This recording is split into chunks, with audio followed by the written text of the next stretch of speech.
Perfecto, estamos grabando. Bien, entonces, como decíamos, en la clase anterior hemos visto el caso de Ángela, ¿sí? Que era una productora independiente que le alquilaba la tierra a Bruno, ¿sí? Y negociaban qué parte de la producción se iba a quedar cada uno. En el ejemplo que habíamos manejado, ¿sí? Habíamos asumido que Ángela tenía en su posición de reserva, ¿sí? Obtendría, gracias a ayuda de familiares o ayuda de parte del Estado, o de algún modo, ¿sí? Obtendría una cantidad de trigo que equivalía a su restricción biológica cuando no consumía ningún tipo de energía, digamos, ¿sí? Que eran 2,5 bushels de trigo, ¿sí? Entonces, pero eso es un supuesto que nosotros hicimos, o sea, asumimos que si ella no llegaba a ningún acuerdo con Bruno, ella tendría suficiente trigo, suficiente alimento como para subsistir. Pero arrancamos con ese supuesto. Entonces, lo que quería, la actividad de ahora, era pensar un poco qué era lo que pasaría si en el caso en el cual Ángela rechazara la oferta de Bruno, si en ese caso su posición de reserva o lo que ella obtuviese sería 0 vallas de trigo. O sea, no habría ayudas del Estado ni de otros familiares. Para ella, su posición de reserva implicaría obtener 0. ¿Sí? Entonces, lo primero que le queríamos plantear era que ustedes pensaran qué pasaría con la curva de indiferencia de Ángela. ¿Sí? Entonces, para verlo más claramente, vamos a ver, este era el ejemplo no, en esta situación, en este gráfico se resumen los dos resultados que hemos visto, ¿no? Entonces teníamos el punto E, lo que nos muestra es la asignación bajo las reglas del juego esclavistas, ¿sí? Habíamos dicho que en ese caso, Bruno iba a elegir la asignación en donde la tasa marginal de sustitución se igualaba a esta tasa marginal de transformación, acá arriba, y Bruno, que era la única persona que acá en este caso decidía, iba a decidir que Ángela trabajaba 11 horas, y le daba 4 bushels de trigo a Ángela, y él se quedaba con los restantes 6. O sea que este punto E, es el resultado en el caso de las reglas del juego esclavistas. Y después, cuando aparecía la negociación, o lo que llamamos el contrato de aparcería, las reglas del juego cambiaban, ¿sí? Y por lo tanto, ahí Bruno tenía que empezar a tomar en cuenta las preferencias de Ángela. Entonces acá aparecía la curva de indiferencia, de reserva de Ángela, le decimos curva de indiferencia de reserva porque es la curva de indiferencia que pasa por la opción de reserva de Ángela, y ahí en este caso la asignación que terminaba dándose, está representada por el punto N. N era la oferta que Bruno le hacía a Ángela, sabiendo que Ángela la iba a aceptar, o sea, Ángela acepta esta oferta, y acá lo que tenemos es que Ángela ahora trabaja menos, trabaja 8 horas en vez de 11, produce 9 bushels de trigo en vez de 10, y esos 9 valles de trigo se reparten a medias, ¿sí? Ángela se queda con 4,5, que es un poco más de lo que se quedaba en el caso de esclavitud, y Bruno se queda con 4,5, que es menos de los 6 que se quedaba como cuando era el dueño de Ángela, cuando era el esclavista. Entonces la pregunta es, bueno, ¿qué pasa en este caso si en el caso de Ángela rechazar la oferta, si ella se quedará con nada? ¿Sí? Si, en ese caso, ¿cómo cambiaría este gráfico? Esa es la pregunta. Y eso dejo que ustedes me respondan.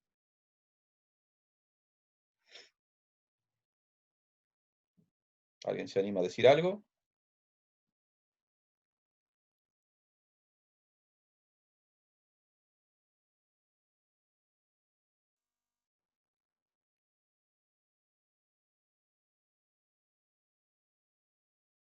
La pregunta es, nosotros asumimos que Ángela eh, obtendría, en el caso de rechazar la oferta de Bruno, en el contrato de aparcería, ¿sí? Ella obtendría suficiente para sobrevivir, obtendría 2,5 bushels de trigo.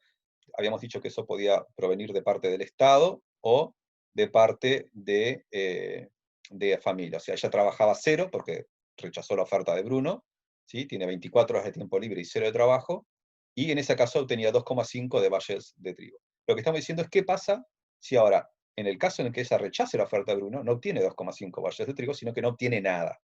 ¿Sí?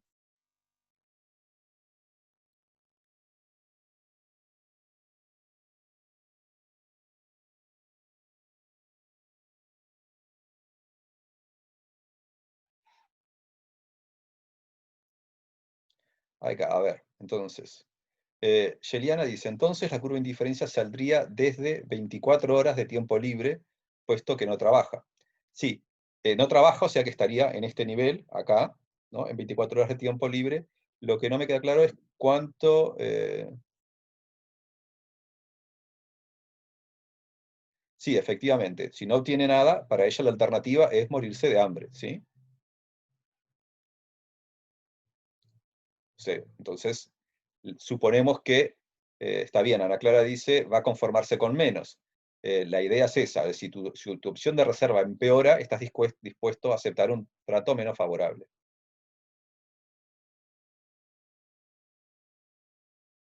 Marcelo pregunta, dice que no entendió la pregunta. La pregunta es, estamos en el caso de aparcería, o sea, estamos en el caso en el cual están negociando cómo se distribuyen el resultado de la producción, ¿sí? Y en este caso, al igual que lo que habíamos visto al final de la clase pasada, Bruno hace una oferta y Ángela tiene que ver si la acepta o no. En la clase pasada dijimos, si Ángela rechaza la oferta, ¿sí? Y eso está representado acá, en su opción de reserva, ella obtiene 2,5 bushels de trigo, ¿sí? Que es el valor que tiene acá, ¿sí? Este es el punto de lo que pasa si ella rechaza. Tiene 24 horas de tiempo libre y obtiene 2,5 bushels de trigo. ¿Sí? Pero ese 2,5 fue un dato que nosotros pusimos en el ejercicio. Lo que estamos preguntando ahora es qué pasa si ya no obtiene 2,5 en el caso de que rechace la oferta. Si en el caso, lo que estamos diciendo es, si rechaza la oferta, ¿qué pasaría si lo que obtiene es cero?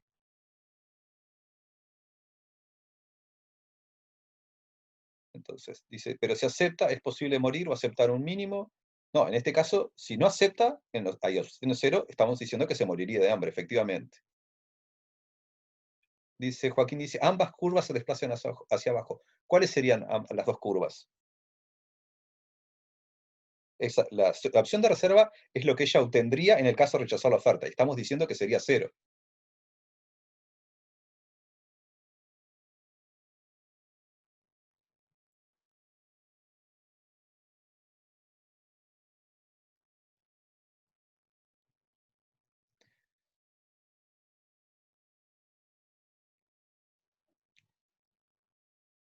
Sí, bueno, la restricción biológica sigue siendo la misma de antes. O sea, el hecho de que ella, porque veo que algunos de ustedes plantean que la restricción biológica se movería. No, la restricción biológica no se mueve porque la restricción biológica lo que nos dice es cuánto precisa Ángela de alimento dependiendo de cuántas horas trabaje. ¿Sí? Eso no cambia, eso es independiente de que ella acepte o no la oferta. Ahí va. Y algunos de ustedes, Bruno y ¿quién más? Yo lo había visto por acá.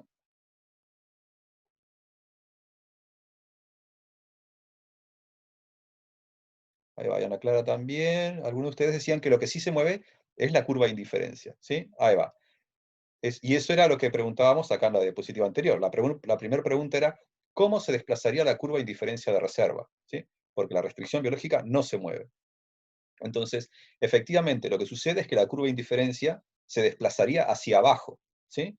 Ya que la opción de reserva de Ángela pasaría a estar acá, ¿sí? En este punto donde ahora tengo el cursor rojo, ¿sí? Pasaría a estar acá porque ella, si dice no, tendría 24 horas de tiempo libre, pero tendría 0 bushels de trigo. ¿Mm? Entonces, eh, a ver, esta es la situación en la cual dibuja la situación. Su opción de reserva pasaría a estar acá abajo. ¿Sí? ¿Sí? Y ustedes, algunos de ustedes están llegando a la conclusión a la cual queríamos llegar. ¿Sí? En este caso, ¿sí? En la medida que la opción de Ángela implica morirse de hambre, ella va a preferir cualquier asignación que esté por encima de su restricción biológica. Eso le va a permitir a Bruno elegir su asignación preferida sin que las preferencias de Ángela sean una restricción relevante. ¿Sí? Una, una cosa que sí que podríamos discutir, que no es del todo claro, es, podríamos decir, bueno, la curva de indiferencia pasaría por acá, igual que antes, creo que hay, a ver acá, sería una cosa así.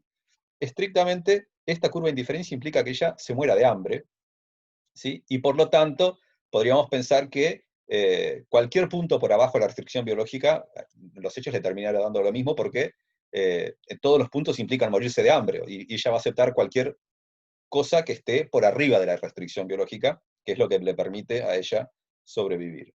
¿Sí? Entonces, creo que esta es una opción de dibujar la curva de indiferencia, pero también podríamos decir que la curva de indiferencia estrictamente no sería esta, sino que sería cualquier punto por abajo, porque en la medida que todos implica morirse, sería difícil pensar que ella prefiere una forma de morirse a otra forma de morirse. Pero bueno, cualquiera de las dos respuestas podrían ser aceptables. Después, en la actividad también preguntábamos, bueno, ¿qué oferta le haría Bruno a Ángela en este caso? Creo que algunos de ustedes ya lo habían respondido. Exacto. Es como tal como lo están diciendo. En ese caso, la oferta de Bruno, que a Bruno le haría a Ángela, sería exactamente la misma que le haría cuando era esclava. La diferencia es que cuando Ángela era esclava, Bruno directamente le daba la orden a Ángela de cuánto tenía que trabajar y ella producía. Y en este caso, ¿sí? En el caso en que su posición de reserva, vamos a volver al ejemplo acá, su posición de reserva sea esta que está acá abajo, ¿sí? Ella va a aceptar cualquier oferta que le haga Bruno, ¿sí? Y por lo tanto, Bruno le va a hacer la misma oferta que cuando era esclava, que era trabajar 11 horas y que Ángela se quedara con 4, a ver, lo tenemos acá, ahí va, esta que está acá, ¿no? Y en este caso, no es una orden que Bruno le da a Ángela, pero en los hechos el resultado es el mismo, ¿sí? Ángela aceptaría esta oferta, que es la que le hace Bruno, porque rechazarla implicaría morirse de hambre. ¿Correcto? ¿Se entendió el ejemplo?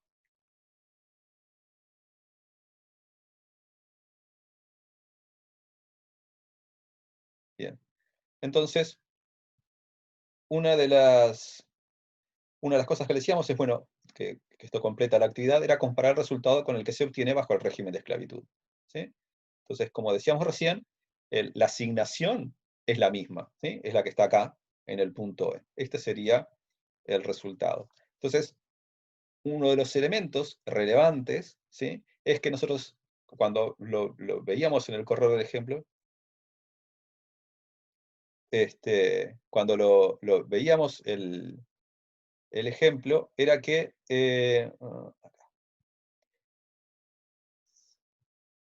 cuando veíamos el ejemplo en la clase pasada, veíamos cómo las reglas del juego, el cambio en las reglas del juego, favorecían a Ángela, ¿sí? Y eso permitía que ella ahora tuviera más tiempo libre y además pudiera tener una mayor parte del excedente, ¿sí? Se podía quedar con una mayor parte del excedente en relación al régimen de esclavitud. Pero esta actividad lo que quería enfatizar era que todo ese resultado, en gran parte, depende del poder de negociación de las partes. Y la posición de reserva de las personas que juegan es fundamental para ver cuál es la posición de reserva de ambas partes. En otras palabras, si hay uno de las jugadoras, ¿sí? Que su posición de reserva es tan mala que implica morirse de hambre, en los hechos va a aceptar cualquier propuesta que le hagan y el resultado es casi lo mismo que en el caso del régimen de esclavitud. Entonces, el objetivo de esta actividad era que ustedes vieran cuál era la importancia de la opción de reserva a las partes, ¿sí? O cuál era la situación en la cual quedaban si rechazaban la oferta. Porque si alguna de las partes que está jugando, su posición de reserva es tan mala que implica morirse de hambre, o algo que sea realmente una situación muy indeseada por parte de los jugadores o de las jugadoras, el resultado termina siendo como si el otro jugador, el que está en una posición de más poder, puede decidir a su antojo cuál es la asignación este, la que quiere elegir, digamos. ¿Se entendió?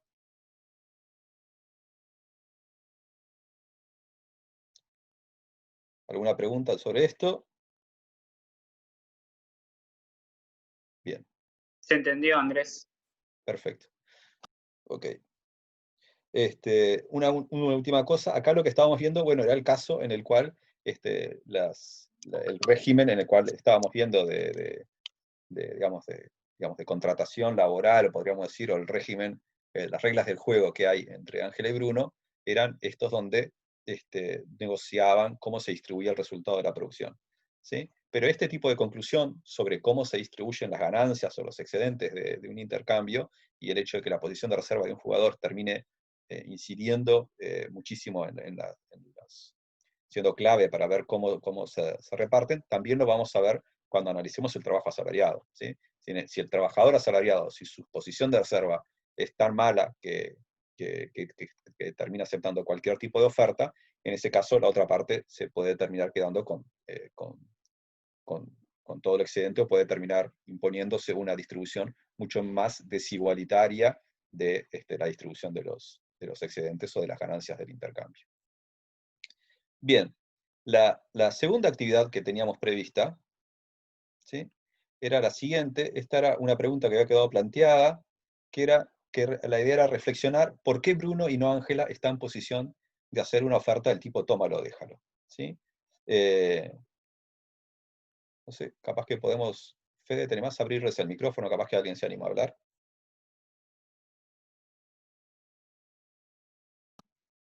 Dale. Abro, sí, si levantan la mano.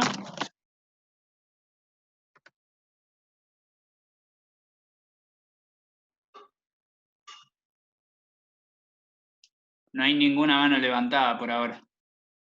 Sí.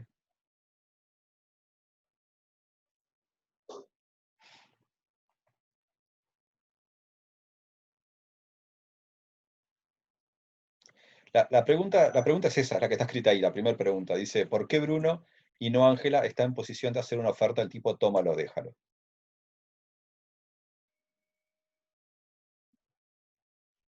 Joaquín. Ay.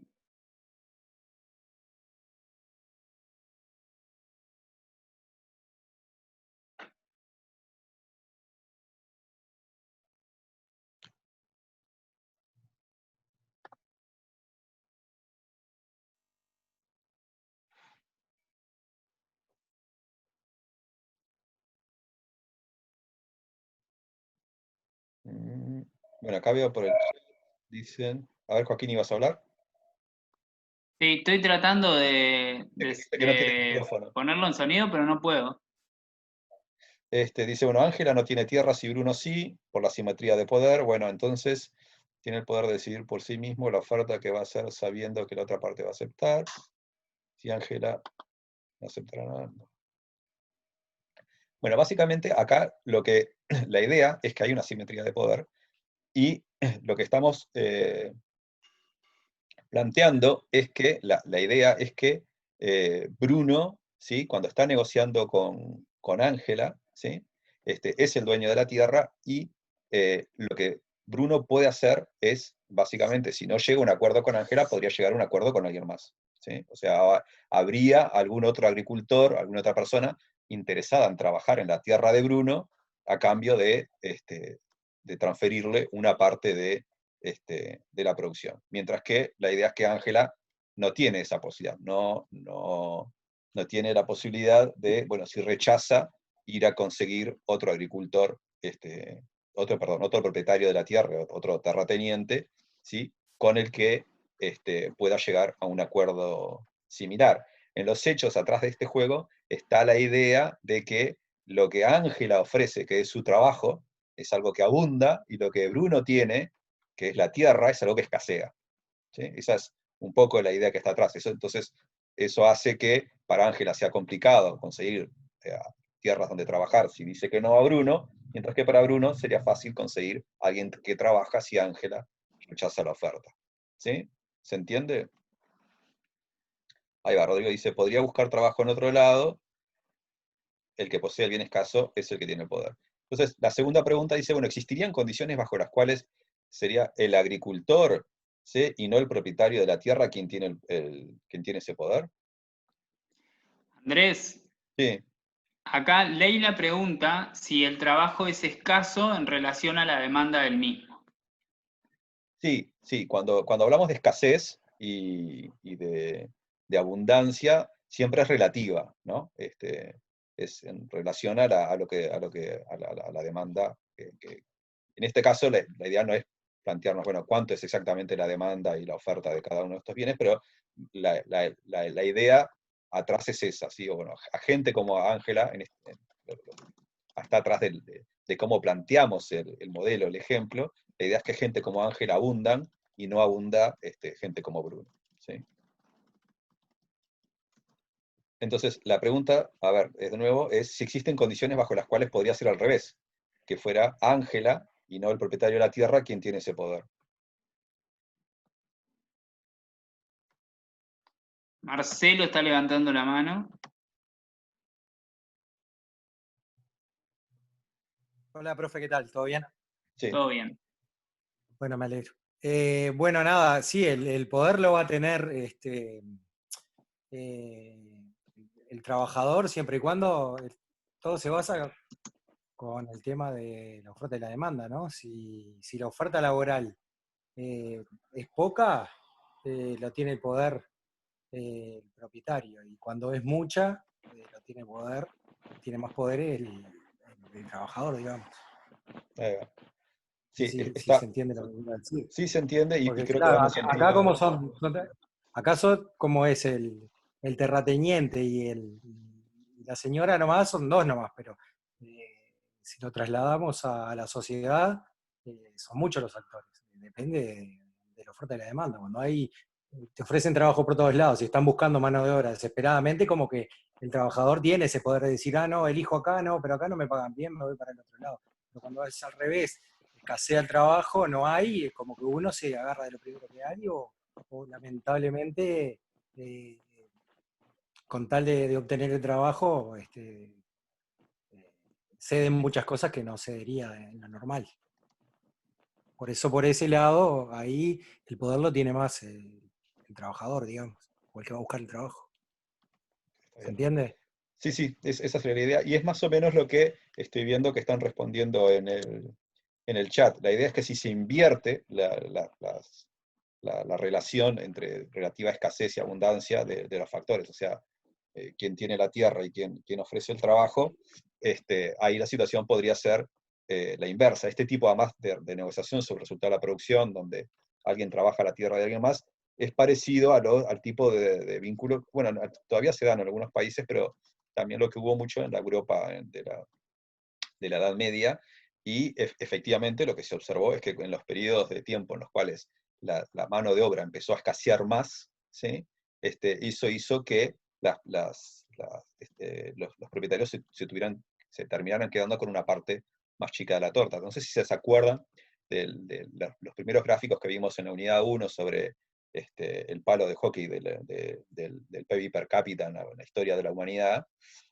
No sé si ustedes recuerdan, pero más o menos a mediados de la Edad Media fue la famosa peste negra que mató a millones de personas en Europa y hizo que la mano de obra se transformara en más escasa, y no sé si ustedes recuerdan, pero en ese momento hay un aumento de los ingresos per cápita de la población en Europa, y eso se debió a que las personas que trabajaban la tierra pudieron negociar en mejores términos con quienes eran dueños de la tierra y se quedaron con una parte más grande, digamos, ¿no? Pero sí, todo tiene que ver con la abundancia o escasez relativa de los dos factores que están en juego acá, que son la tierra y el trabajo, y que hay una jugadora que es Ángela, que ofrece el trabajo, mientras que Bruno es el dueño de la tierra. Andrés,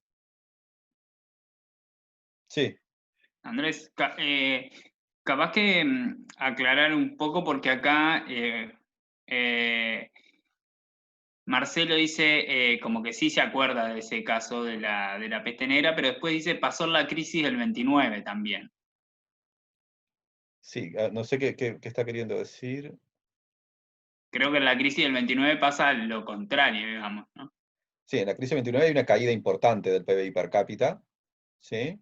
Y también sucedió lo contrario, en lo cual lo que hubo fue un desempleo enorme, y ahí, digamos, fue al revés, digamos, hubo una caída de la oferta, perdón, una caída de la demanda de trabajo por parte de las empresas, ¿sí? Hubo un enorme desempleo y hubo una caída del ingreso de los trabajadores, ¿sí? Eso fue lo que pasó en la crisis del 29. En otras palabras, en relación a la demanda que realizaban las empresas, ¿sí? La oferta de trabajo era muy, muy alta. ahí va, es decir, el periodo de la crisis 29 efectivamente se veía muy claramente en el palo de hockey de la historia, en el gráfico que veíamos en la sección 1, en la unidad 1. Bien, pasemos entonces a la siguiente actividad, ¿sí? La siguiente actividad, el objetivo era discutir un poco cuáles eran las diferencias entre el trabajo esclavo y el trabajo asalariado. Ustedes capaz que dirán, bueno, son abismales las diferencias, pero la idea es tratar de pensar un poco cuáles son las reglas del juego en cada uno de estos dos casos, del trabajo esclavo y el trabajo asalariado, y empezar a enumerar cuáles son las características en donde son diferentes, ¿sí? Creo que Fede, vos la habías llegado a presentar, ¿no? Esto al final de la clase pasada. Sí, Sí, habíamos entonces, visto el cuadrito, digamos, y ahí va. habíamos visto el ejemplo de que el maltrato, digamos, podía Ahí ser va. una característica posible. Entonces, la idea del razonamiento que habíamos dicho es, bueno, si por ejemplo usted dice, bueno, en el caso del trabajo existe maltrato y en el caso del trabajador asalariado no, entonces, bueno, ahí agarramos y ponemos la característica, ponemos qué es lo que pasa en el trabajo asalariado y qué es lo que pasa, pero en el trabajo esclavo y qué es lo que pasa en el trabajo asalariado, y ahí podemos discutir, bueno, qué tanto estas características son intrínsecas a unas reglas del juego y no a las otras, ¿sí? Entonces, yo lo que iba a hacer era voy a compartir la pantalla con ustedes, pero voy a hacerlo no desde acá de la presentación, sino yendo a...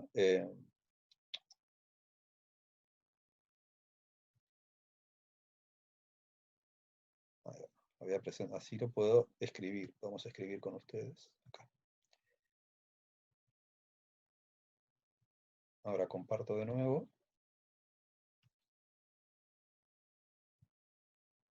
Ahora sí. Entonces, si ustedes me van diciendo, lo que van diciendo yo lo puedo ir escribiendo acá y lo vemos en conjunto.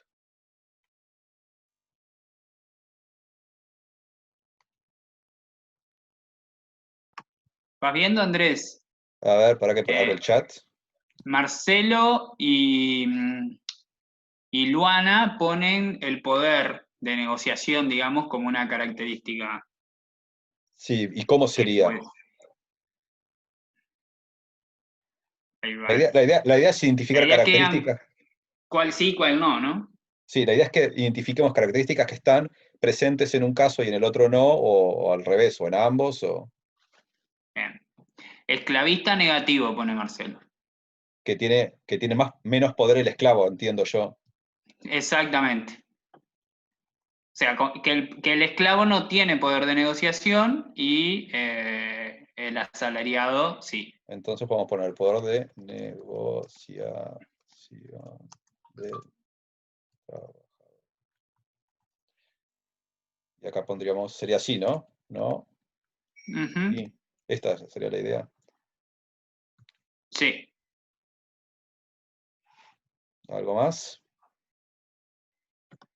Acá lo escribo.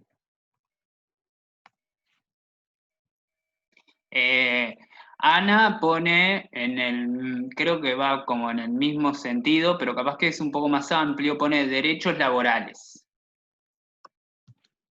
Está bien, pero estaría bueno ver, porque piensen que ahora me viene bien que digan estas dos cosas, porque ¿se acuerdan que cuando nosotros hablamos de instituciones o hablamos de reglas del juego, ¿sí? Lo que estamos hablando son justamente de cuáles son las reglas, ¿sí? Entonces, acá el poder de negociación, entiendo, por lo menos me parece a mí, es más bien el resultado de las reglas del juego. A mí lo que me interesaría que identifiquemos más es cuáles son las reglas del juego en un caso y el otro, ¿sí? Entonces, es verdad, en un caso el trabajador tiene derechos laborales y efectivamente los derechos laborales constituyen parte de las reglas del juego. Entonces me gustaría entrar un poco más en cuáles son esos derechos laborales, esos derechos que tiene el trabajador asalariado que ustedes identifican y que no tiene el esclavo, o al revés, no sé.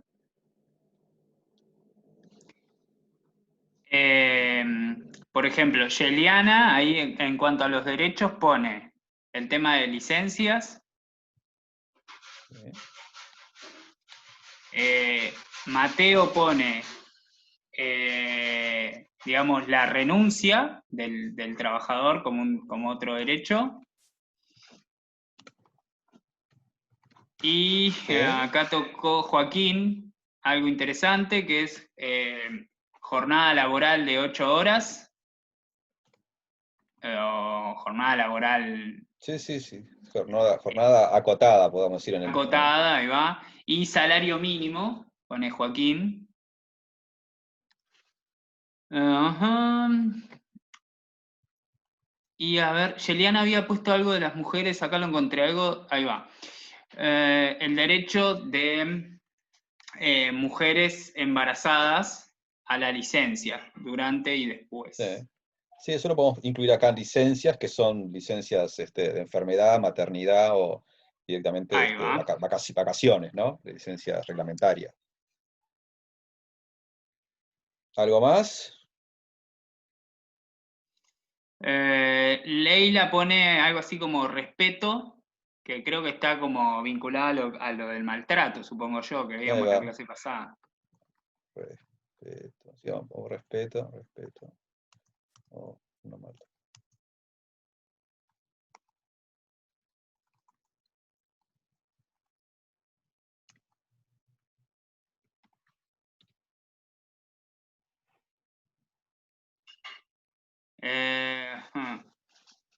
Marcelo pone algo así como en el esclavista, digamos, hay un valor, un precio material por el cual se compra a la persona Ujú. en el sistema esclavista, y en el asalariado, supongo que no. Ahí va. En Ajá. el asalariado él pone que no. Vamos a hacer Y lugar. después, bueno, Joaquín, Ana, hacen referencia a los derechos de la seguridad social. Ponen, por ejemplo, protección contra accidentes, cobros en el BPS, en el banco de seguros. Ujú. Y creo que por ahí más o menos. Sí. Bien, hay uno, a mí se me ocurre, esta discusión, este debate que estamos teniendo acá es algo que está presente en la literatura económica sobre el trabajo, y hay una que ustedes se están olvidando de mencionar bastante, y es que acá dice renuncia, ¿sí? Eso, la renuncia hace al derecho de la persona a abandonar el contrato laboral, o sea, como una persona sale del contrato laboral. Pero hay una que me llama mucho la atención, su ausencia acá, que no tiene que ver con las personas cómo entran, sino cómo salen, sino cómo entran, ¿sí? Que vamos a poner acá, lo voy a poner yo. Yeliana dice de forma voluntaria. Ahí va, exacto. ¿Sí? Entonces, bueno, acá tenemos una lista larga. Entonces, la idea ahora, que completamos esta lista, la idea ahora es discutir un poco hasta qué punto estas reglas, ¿sí? Son intrínsecas al trabajo esclavo y al trabajo asalariado. Entonces, Ahí va. lo que les Andrés, quiero... Sí, una que como para terminar la idea, Yeliana pone, a los esclavos los hacían trabajar sin opción. Si venían de familias de esclavos, los hijos también lo eran. ahí va. Entonces, creo que lo que nosotros tenemos representado acá, ¿sí? Se ajusta bastante a cómo existió la esclavitud, por lo menos en la historia más reciente de esta parte del mundo, o sea, por lo menos hasta el siglo XIX en Uruguay y en el resto del continente americano, más o menos funcionaba con estas reglas del juego. Pero la idea igual es preguntarnos, teniendo en cuenta, lo podemos pensar en términos teóricos, pero también podemos referirnos a ejemplos históricos, hasta qué punto estas características son parte o no de las distintas reglas del juego. Entonces, yo, por ejemplo, para provocar un poco, les voy a plantear que, es decir, bueno, teníamos acá el tema del maltrato y el respeto o la integridad personal o cosas así. No sé si, capaz que no sé si todos ustedes vieron el video que está grabado en la clase, pero ahí yo planteo como ejemplo y digo, bueno, ¿qué hubiera pasado?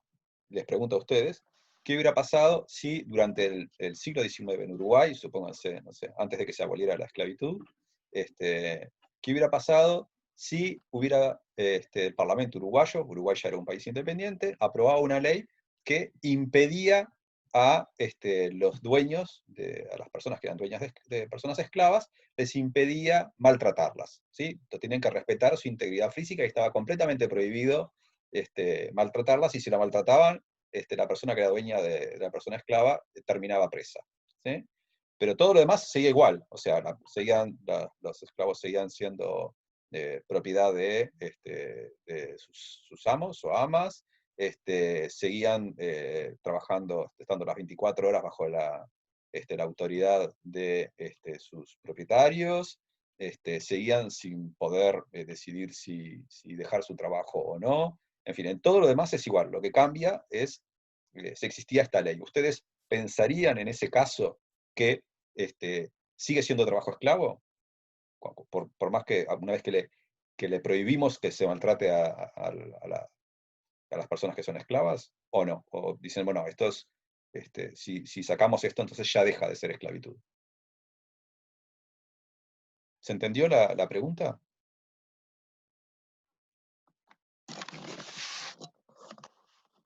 Bueno, creo que se entendió, pero está dividida la votación, me parece. Ajá.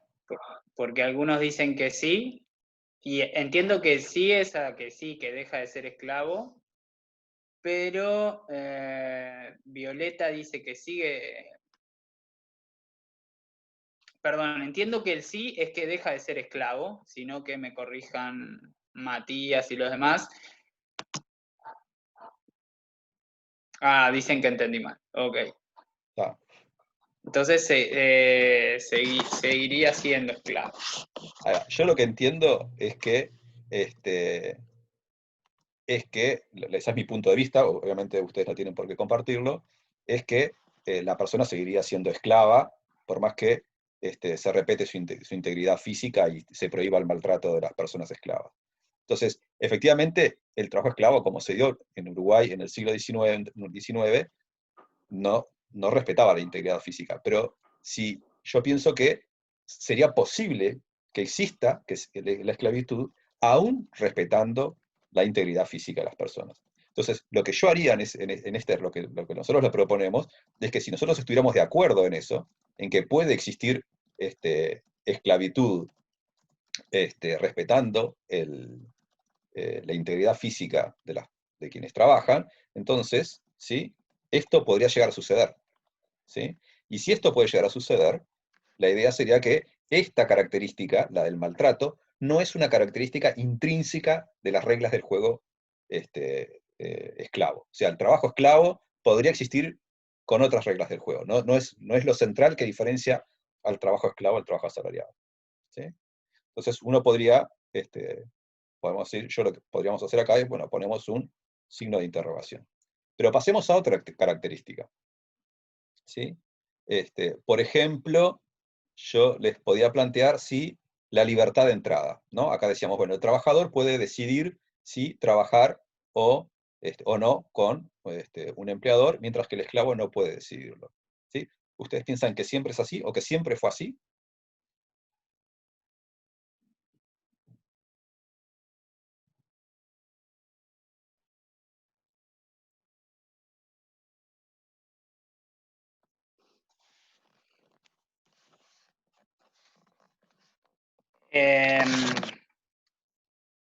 A ver, Miguel dice que nunca fue así. Joaquín creo que decía que no siempre fue así.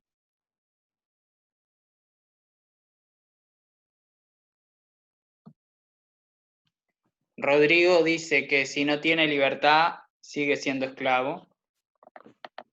Uh-huh. Sí. Bueno, acá hay un ejemplo, porque está relacionado a las dos cosas, ¿no? A la libertad de entrada, que es la que habíamos anotado acá, y acá a la renuncia, que en los hechos hace referencia a la libertad de salida, o sea, cómo uno entra y cómo sale de ese régimen laboral. ¿Sí? Y es que, efectivamente, por ejemplo, en Uruguay, en el siglo XIX, en la esclavitud las personas no decidían, ya que o nacían esclavas, o eran, y eso determinaba que fueran esclavas las personas, o eran secuestradas en algún lugar del mundo, en general en África, y eran convertidas en esclavos, y de nuevo, tampoco lo decidían, sino que eran forzadas. Y después no podían abandonar ese régimen laboral, o sea, la posibilidad de renuncia o dejarlo no existía.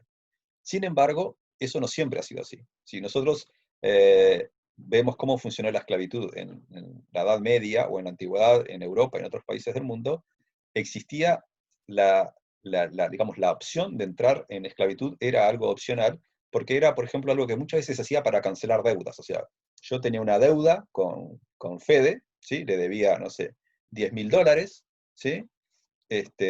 Y un esclavo, el valor de mercado de un esclavo era, yo qué sé, no sé, supónganse, $100.000, y se suponía que un trabajo tenía un esclavo tenía una vida útil de 10 años. En ese caso, un año de esclavo valía $10.000, y como yo a Fede le debía $10.000, una forma de cancelar mi deuda con Fede era que yo fuera durante un año su esclavo, que era lo que valía el equivalente de mi deuda. ¿Sí? Eso es una forma común que existió la esclavitud, y en ese sentido las personas acordaban que yo, por ejemplo, acordaba con Fede que yo iba a ser su esclavo durante un año para cancelar mi deuda. Y en ese sentido, así funcionaba la esclavitud, y se podía decir que había tanto libertad de entrada como libertad de salida, o sea, que tanto que había una opción para entrar como salir de ese régimen laboral. ¿Sí? Y en ese caso, por ejemplo, podríamos poner un signo de interrogación acá y acá. ¿Sí? ¿Se les ocurre alguna otra cosa más en la cual podríamos dudar si son características intrínsecas de las reglas del juego del trabajo esclavo o del trabajo asalariado?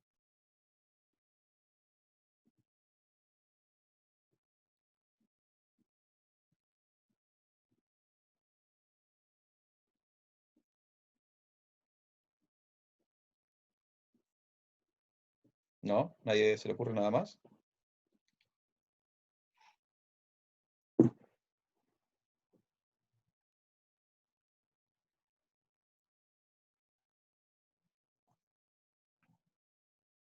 ¿No? ¿Silencio? Cri, cri. No, sí, no, no hay nadie levantando la mano. Bien. Entonces, por ejemplo, una diferencia que acá la habían anotado ustedes era la existencia de un ingreso mínimo, ¿no? Un salario mínimo. Bueno, el esclavo tenía un ingreso mínimo, solo que era en especie, ¿no? Era el ingreso mínimo que le permitía subsistir, este, y, y vivir. Y no estaba establecido por ley, pero tampoco los trabajadores asalariados en muchos países tienen un salario mínimo establecido por ley. O sea, digamos, el trabajo asalariado no tiene como una regla intrínseca la existencia de un salario mínimo. Puede perfectamente existir sin salario mínimo. ¿Sí? Después, el tema de la seguridad social. ¿Sí?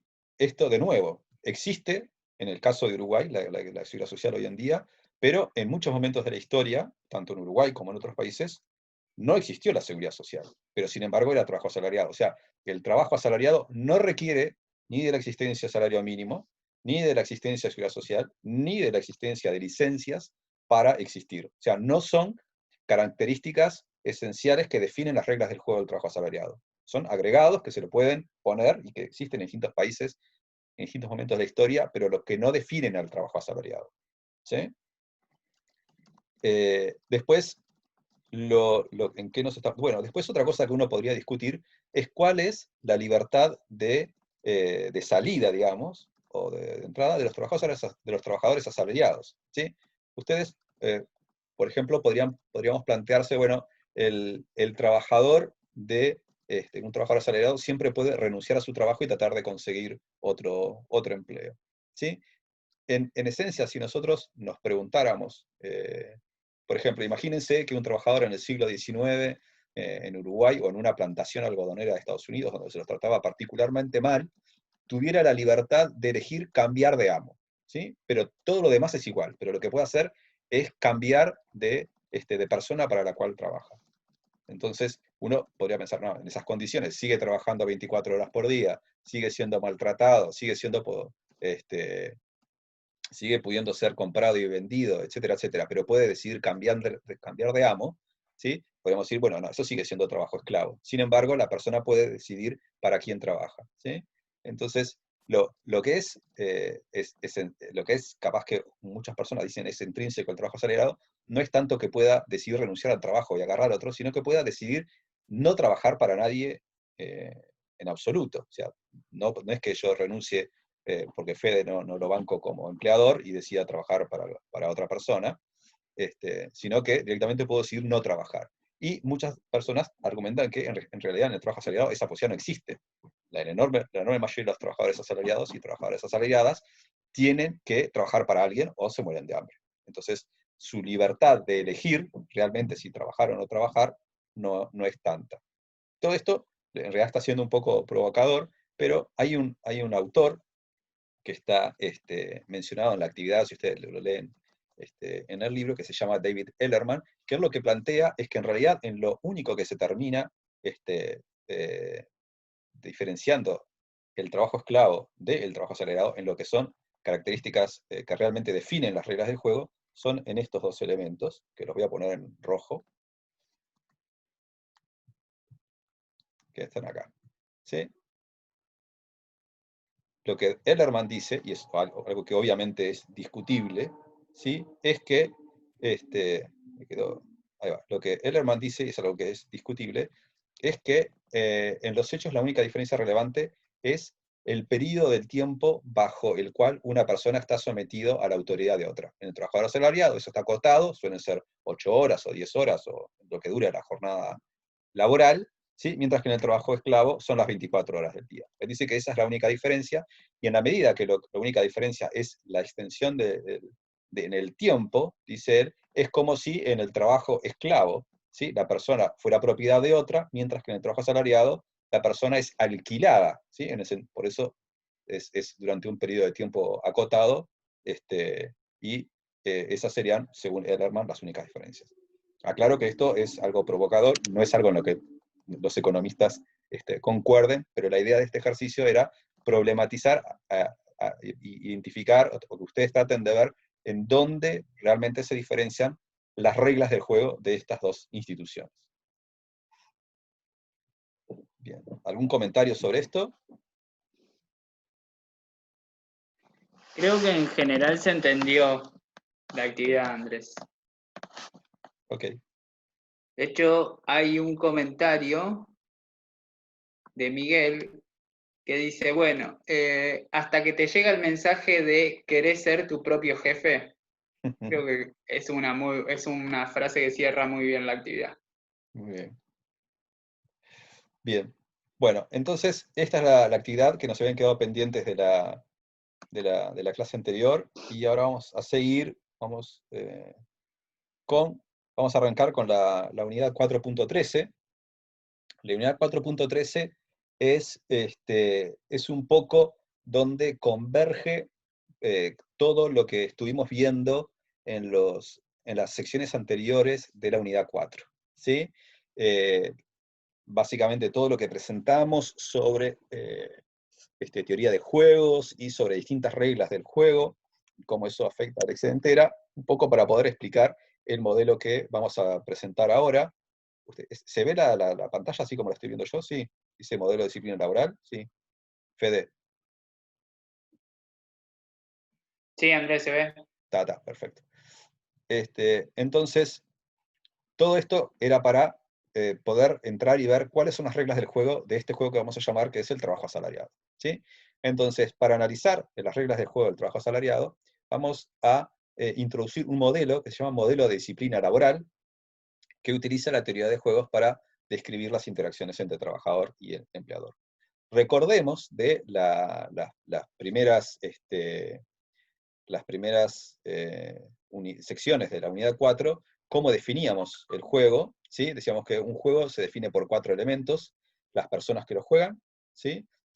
Las estrategias que tienen disponibles, la información que tienen disponible y los pagos, ¿sí? Entonces, vamos a definir estos 4 elementos para el juego del trabajo asalariado. Entonces, los jugadores o personas que juegan van a ser, en la empresa, ¿sí? van a ser 2, ¿sí? Las personas que son propietarias de la empresa o empleadoras y quienes trabajan en la empresa. Y nosotros vamos a trabajar en un modelo donde solamente hay 2 jugadoras o jugadores, ¿sí?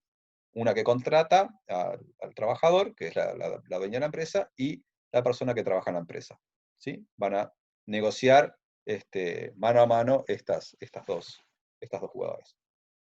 Las estrategias que van a tener van a ser distintas, ¿sí? En el sentido de que no van a tener que decidir sobre lo mismo.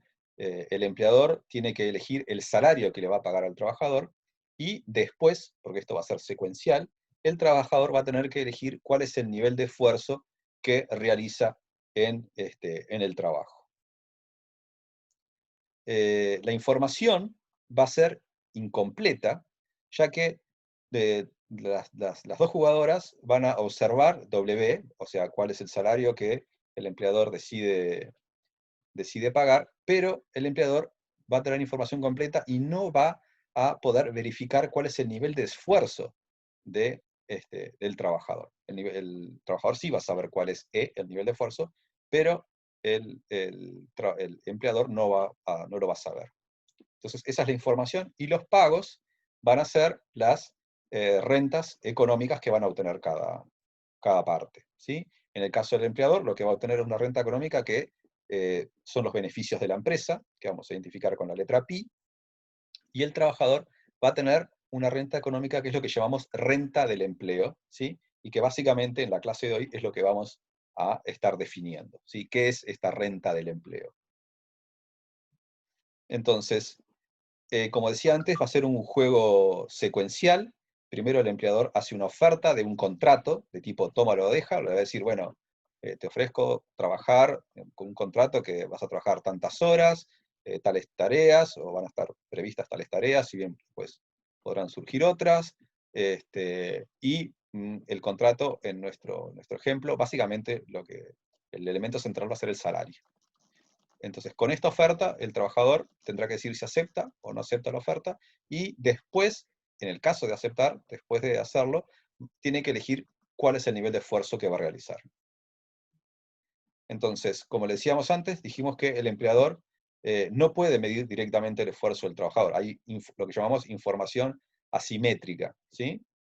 Entonces, ¿por qué el empleador puede ser incapaz de verificar el nivel de esfuerzo del trabajador? Los y las escucho.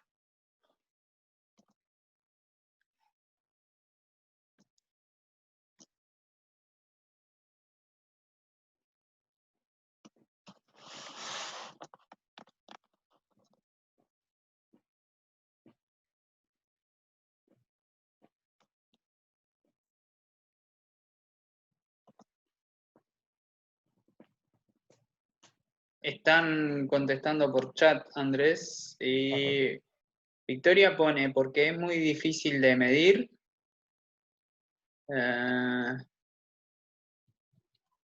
Joaquín pone, porque controlarlo las 24 horas implicaría grandes gastos.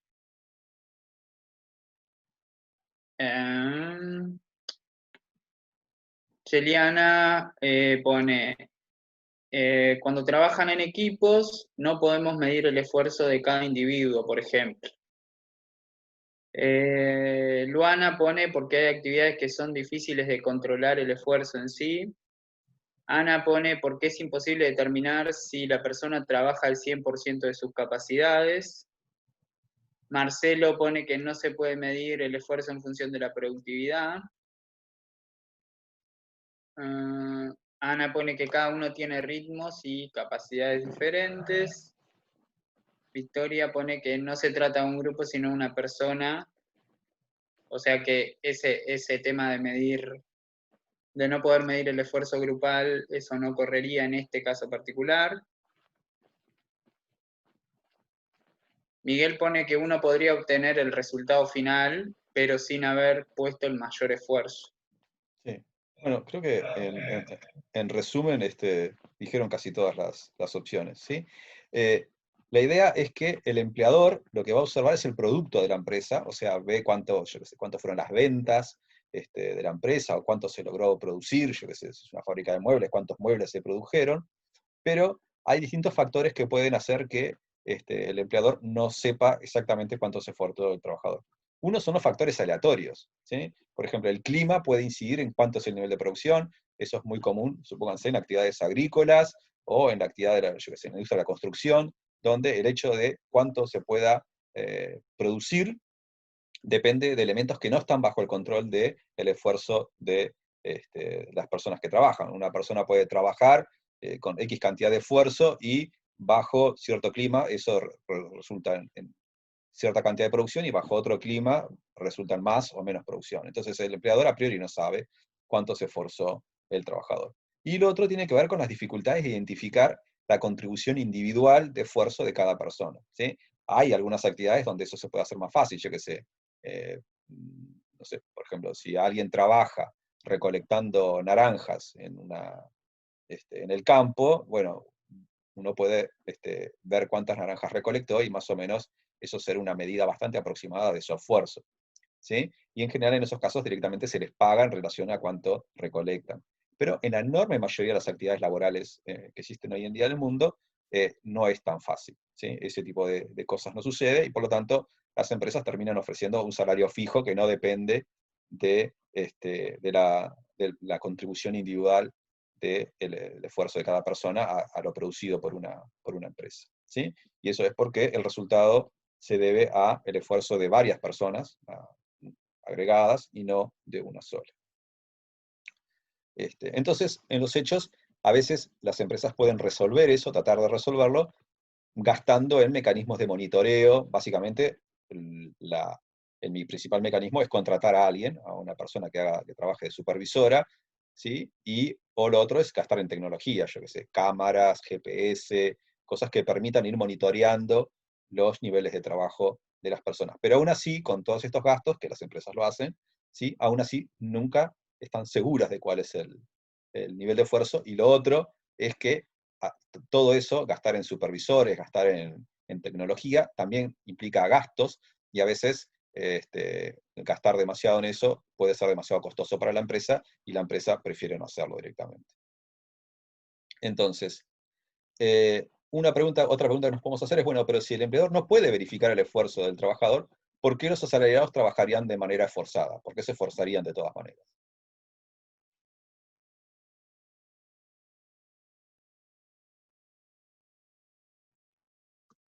Si alguno quiere hablar, que levante la mano, como decía la canción.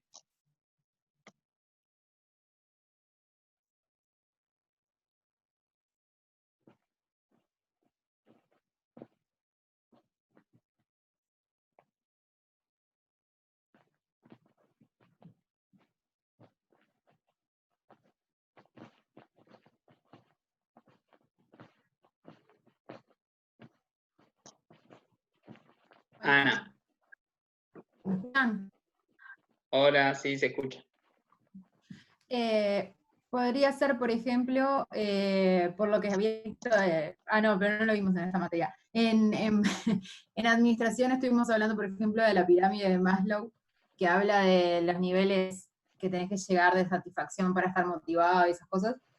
Y una de las cosas era, por ejemplo, la autorrealización. Entonces puede ser que la persona se esfuerce porque quiere conseguir, por ejemplo, sentirse reconocido o sentirse que logró algo, no sé, no necesariamente por el sueldo o por poner en riesgo su trabajo, sino también por algo positivo, puede ser.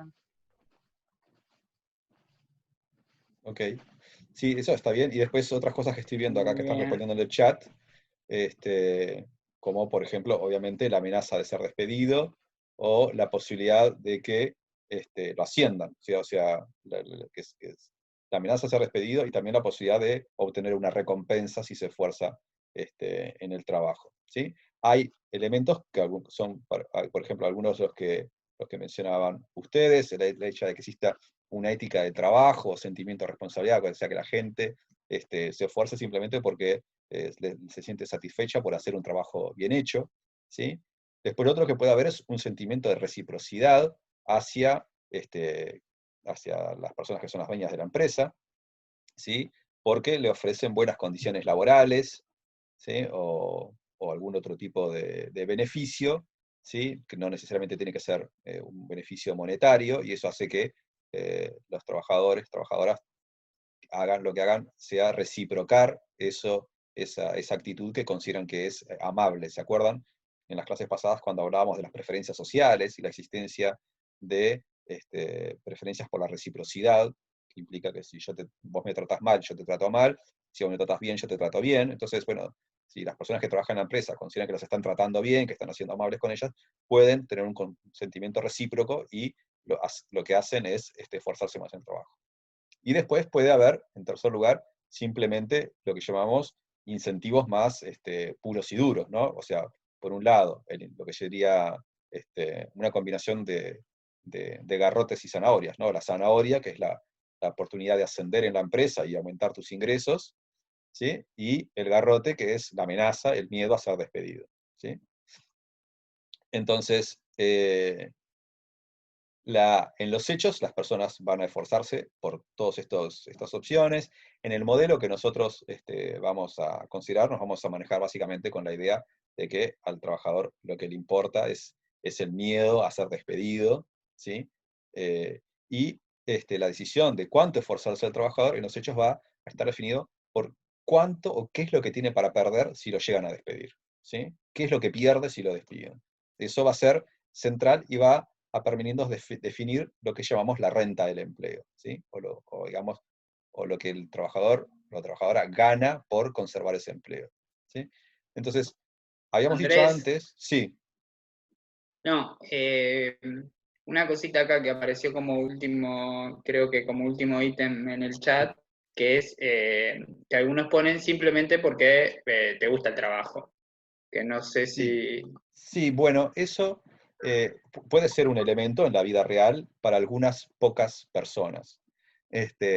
Nosotros en este modelo nos vamos a manejar con la idea de que el esfuerzo es algo que, el esfuerzo en el trabajo es algo que a las personas que trabajan en las empresas les desagrada, les genera lo que nosotros llamamos desutilidad o insatisfacción.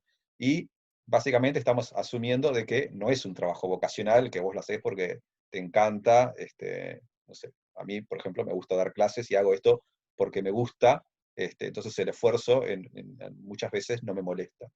Pero para la gran mayoría de las personas en el mundo, que no trabajan en empleos que sean vocacionales, el esfuerzo es algo que evitan, ¿sí? Y nosotros entonces vamos a hacer este modelo que vamos a plantear, es para esa gente, ¿sí? Que consideramos que son la enorme mayoría de los casos en el mundo actual, en los distintos puestos de trabajo asalariados, ¿sí?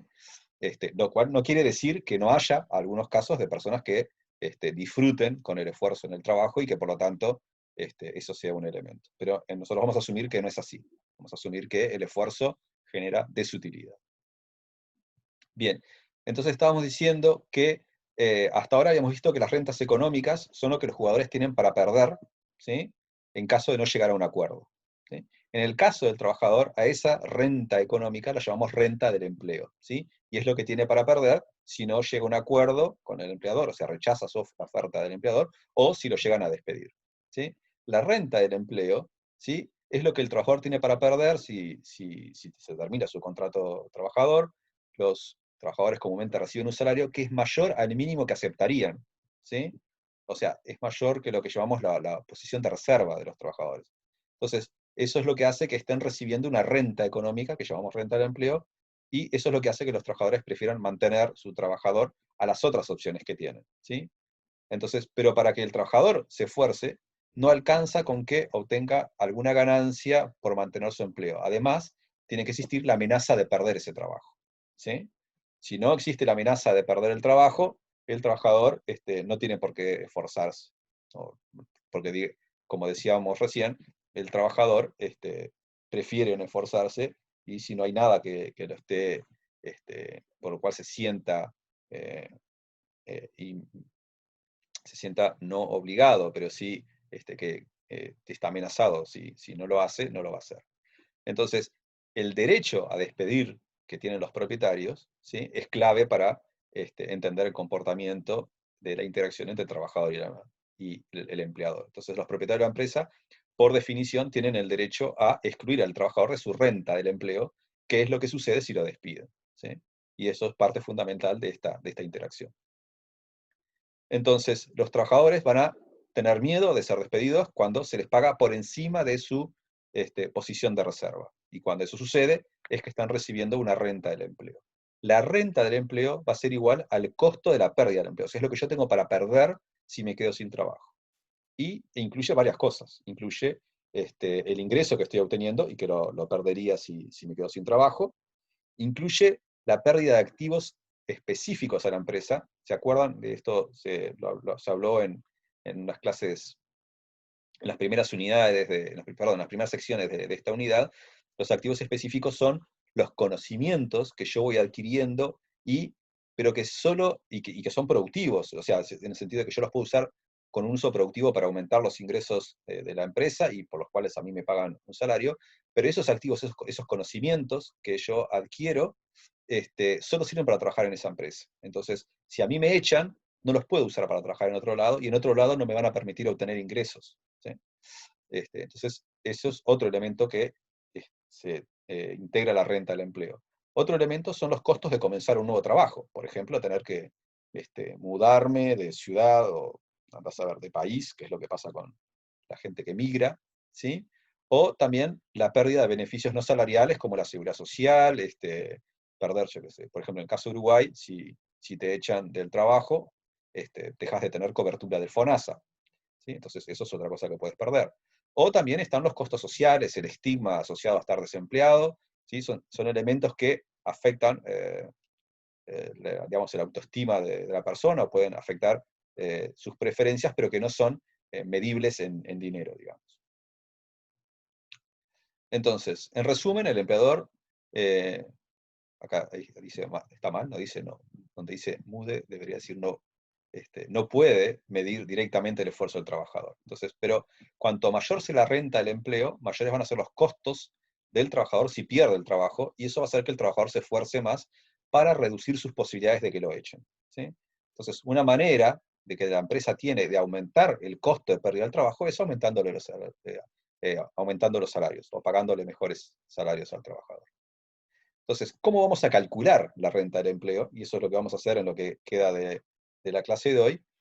Vamos a trabajar con el ejemplo de una trabajadora que se llama María, ¿sí? Y vamos a comparar a María no con alguien que no tiene trabajo, ¿sí?, sino con ella misma en el caso de que perdiera su trabajo, ¿sí?, con lo que le pasaría si ella se queda sin trabajo. Entonces, para pensar en cómo María evalúa estas dos situaciones, ¿no?, la de tener trabajo o quedarse sin trabajo, vamos a primero ver cuál es el pago que percibe, ¿sí?, o sea, lo que ella valora, y qué tanto se esfuerza en el trabajo, que es algo que, como decíamos antes, no valora. Esto ya lo habíamos adelantado, estamos asumiendo que María es una de las tantas personas que trabaja por necesidad, no porque haya encontrado el empleo de su vocación, y por lo tanto el esfuerzo le genera desutilidad. Entonces, ¿sí?, veamos ahora un ejemplo concreto de cómo la calculamos. Vamos a plantear que María compara la utilidad que le brinda el salario con la desutilidad que le genera el esfuerzo, ¿sí? Para simplificar ahora, esto simplemente para que las cuentas nos resulten más sencillas, vamos a suponer que el salario de reserva de María es 0, ¿sí? Eso implica que su costo de oportunidad es 0. En otras palabras, quiere decir que si ella no trabaja, no tiene nada mejor que hacer con su tiempo, ¿sí? Esto obviamente no es realista asumirlo, pero es para que las cuentas nos resulten más sencillas calcularlas, ¿sí? Entonces, decimos que en este ejemplo, María va a ver, vamos a usar el puntero. María va a recibir un salario por hora de 12 pesos, que es lo que tenemos acá, ¿sí? Y trabaja 35 horas semanales. Entonces acá lo que tenemos son el número de semanas que María trabaja, ¿sí?, a partir de hoy, porque ella, cuando evalúa la renta de su empleo, lo que va a considerar es la posibilidad de que de este momento, desde ahora en adelante, conserve su trabajo o no. Entonces lo que vemos acá son los ingresos que ella obtendría de ahora en adelante, en las siguientes semanas, eso es lo que vemos en el eje horizontal, si conserva su trabajo a partir de ahora, ¿sí? Entonces tendría un ingreso de 12 pesos por hora en las siguientes semanas, que son semanas de 35 horas. ¿Sí? Entonces, pero al mismo tiempo, María, de todas las horas que trabaja, de esas 35 horas semanales, ¿sí? Efectivamente se esfuerza la mitad de ese tiempo, ¿sí? Entonces decimos que su esfuerzo es de 0,5, ¿sí? De cada hora ella está esforzándose la mitad y el resto del tiempo está haciendo otra cosa, no sé, está mirando alguna red social en la computadora o en el celular, en fin, está haciendo otra cosa, está haciendo SEO, ¿sí? Entonces se esfuerza 0,5. Ese es el nivel de esfuerzo que está entre 0 y 1, porque decimos que, bueno, si es 1 significa que se esfuerza su máxima capacidad durante toda la hora, y si es 0 es porque no se esfuerza nada. Y tal, puede tomar un valor en el medio, o lo podemos pensar como la proporción de cada hora que ya está esforzándose a pleno y el resto no hace nada. ¿Sí? Entonces, y ese nivel de esfuerzo de 0,5 le genera una desutilidad que equivale a 2 pesos por hora. ¿Sí? Entonces, de cada hora, ella va a tener un ingreso de 12 pesos y una desutilidad de 2. ¿Sí? ¿Me siguen hasta aquí?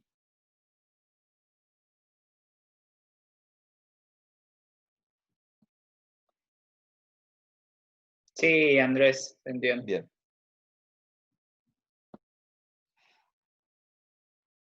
Entonces, de esta manera, ¿sí? María está obteniendo una renta del empleo por hora que es de 10 pesos. ¿Qué es la diferencia entre esto? Lo que decíamos antes. El ingreso que obtiene por hora menos la desutilidad, que hay que restársela porque le genera insatisfacción, y esa desutilidad la evaluamos o la valoramos en 2 pesos por hora. Entonces la renta del empleo por hora es la diferencia, ¿sí? Son estos 10 pesos por hora. Ahora, ¿qué le pasaría a María si pierde su trabajo? ¿Mm? En este caso, y eso lo ponemos en este gráfico naranja. Andrés, Sí, Leila pregunta si podés explicar de nuevo de dónde sale el 2. aquí. El 2 es la desutilidad del esfuerzo. Digamos que María trabaja, ¿sí? Y obtiene algo que quiere, que es el ingreso, el salario de 12 pesos por hora, ¿sí? Pero por otro lado hay algo que cuando trabaja viene acompañado que le molesta, que es el esfuerzo.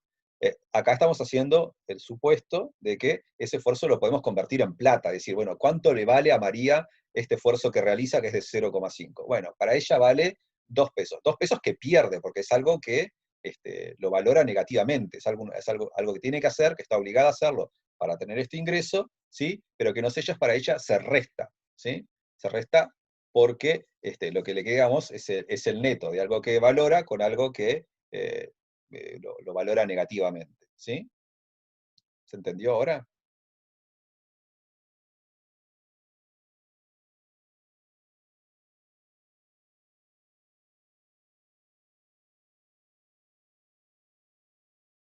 ¿Se entendió? ¿No se entendió? Sí, Andrés, entendió. Sí. Si quieren lo podemos pensar en plata como algo más sencillo. Dicen, bueno, vos tenés una oportunidad de realizar una actividad que te genera un ingreso de 10 pesos, pero para poder hacerla tenés que gastar 5 pesos. Bueno, entonces lo que te queda, si vos tenés el ingreso de 10, pero para hacerla tenés que gastar 5, lo que te queda es la diferencia, el 5. Bueno, esto es lo que le pasa a María. Ya tiene un ingreso de 10, pero en los hechos tiene que perder algo, ¿sí? ¿Sí? Que es esta desutilidad que genera, que vale por 2 pesos. Y lo que le queda es la diferencia. Bien, entonces decíamos, bueno, pero ¿qué es lo que pasa ahora si María pierde su trabajo? Si María pierde su trabajo, tiene un ingreso de 0, ¿sí? O la utilidad, ¿sí? O lo que vale esa situación, para ella es 0. Como decíamos antes, estamos asumiendo que su posición de reserva es 0, ¿sí? Pero tampoco tiene desutilidad de esfuerzo, porque como no está trabajando, no se está esforzando, entonces lo que le queda es un ingreso de 0, pero ahora lo que le restamos de su utilidad de esfuerzo también es 0, o sea, 0 menos 0, 0, ¿sí? Y eso es lo que está reflejado en esta flecha, en esta recta naranja, que lo que nos muestran es lo que obtiene María si pierde el trabajo, ¿sí? Entonces acá tenemos lo que ella obtiene si en el futuro mantiene el trabajo, y acá lo que obtiene si pierde el trabajo. Ahora, si María pierde su trabajo, el periodo esperado de desempleo, en este ejemplo, es de 44 semanas antes de que consiga otro empleo igual. O sea, esto es algo que en distintos países cambia, pero acá estamos asumiendo que, en este ejemplo, que ella va a estar 44 semanas desempleada y después va a conseguir otro trabajo igual al que tenía antes, que de nuevo le va a permitir obtener 12 pesos por hora, ¿sí? Y eso es lo que se muestra en este gráfico. Hasta la semana 44 obtiene 0, ¿sí? Y a partir de la semana 44 vuelve a obtener conseguir un empleo que le da un ingreso de 12 y una desutilidad del esfuerzo de 2, ¿sí? Entonces, con estos elementos es que podemos calcular la renta del empleo.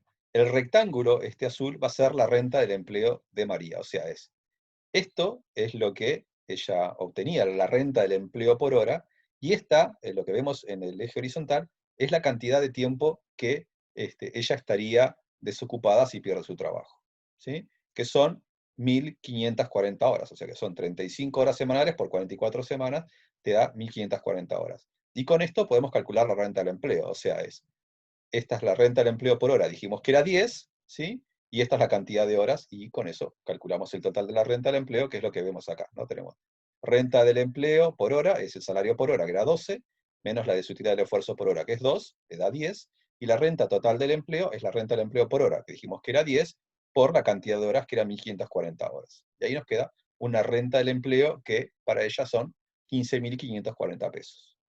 ¿Sí? ¿Se entendió?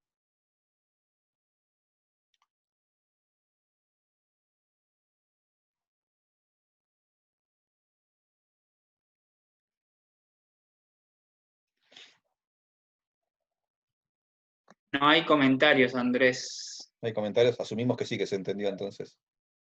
Bien. No sé, es peligroso cuando pasa esto. Sí, dicen que sí, que se entendió. Perfecto. Entonces seguimos. Ahora, este es el ejemplo que vimos antes, que como dijimos es un ejemplo muy simplificado para empezar a ver cómo calculamos la renta del empleo, pero decimos, bueno, lo que acá habíamos asumido que María, si perdía su trabajo, no tenía ningún tipo de ingreso. Pero en la vida real, la mayoría de las personas esperan recibir algún tipo de ayuda en caso de quedarse sin trabajo. Esta ayuda puede venir de familias, amigos, o puede haber un seguro de paro, ¿sí? Como es el caso de Uruguay.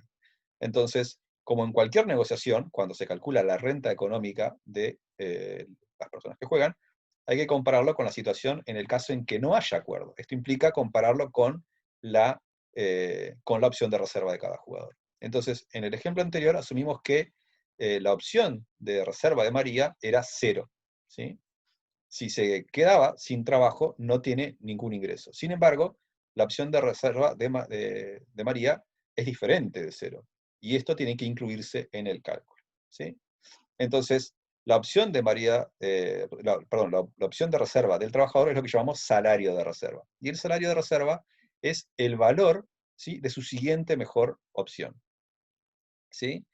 Su siguiente mejor opción incluye tanto otros empleos que pueda tener, incluye obviamente otros ingresos que pueda conseguir, como vimos recién, pero también, por ejemplo, el costo de oportunidad de las otras actividades que deja de realizar cuando trabaja. En el ejemplo que vamos a considerar ahora, de nuevo, para que sea más simple numéricamente, vamos a considerar únicamente un posible seguro de desempleo, ¿sí? Entonces, vamos a decir, bueno, para calcular la renta del empleo, vamos a tener que considerar, antes decíamos, la renta del empleo era el salario menos la desutilidad del esfuerzo. Ahora vamos a tener que considerar también el salario de reserva, ¿sí? Entonces, ahora lo que decimos es, bueno, decimos, si María obtiene un seguro de desempleo de 6 pesos por hora, ¿sí?, por estas 1.540 horas que ella esperaría estar desocupada, lo que ella obtendría en caso de quedar desocupada ya no es 0, sino que es, bueno, 6 por 1.540, ¿sí? Entonces, cuando ella calcula lo que tiene para ganar en el trabajo anterior, si conserva el trabajo, lo que va a comparar es lo que tiene ahora, sus ingresos actuales, ¿sí?, comparado con lo que obtendría si pierde su trabajo, y a eso además le tiene que descontar de nuevo la desutilidad del esfuerzo. ¿Sí? Y en este caso, la desutilidad del esfuerzo pasaría a ser por hora, perdón, la renta del empleo por hora pasaría a ser 12 pesos menos 6 menos 2, ¿sí? Que en este caso le quedan 4 pesos de renta del empleo por hora, y de nuevo lo multiplicamos por el mismo periodo esperado de desempleo, que son 1540 horas, y en este caso su renta del empleo pasan a ser 6.160 pesos, que es mucho menos que en el ejemplo anterior. Por esto también sirve para enfatizar un poco lo que decíamos antes, lo que las personas tienen para ganar cuando llegan a un acuerdo, cuando hay una interacción económica, en este caso de un trabajador con la empresa, depende muchísimo de cuál sea su posición de reserva. ¿Sí? Y obviamente esto determina cuánto tienen para perder. ¿Sí? En este caso, cuando hay seguro de desempleo, lo que tiene para perder María es mucho menos que cuando no hay seguro de desempleo. ¿Se entendió? Andrés, Joaquín dice que no entendió lo último, pero no sé a qué se refiere con lo último. Es lo último, sí.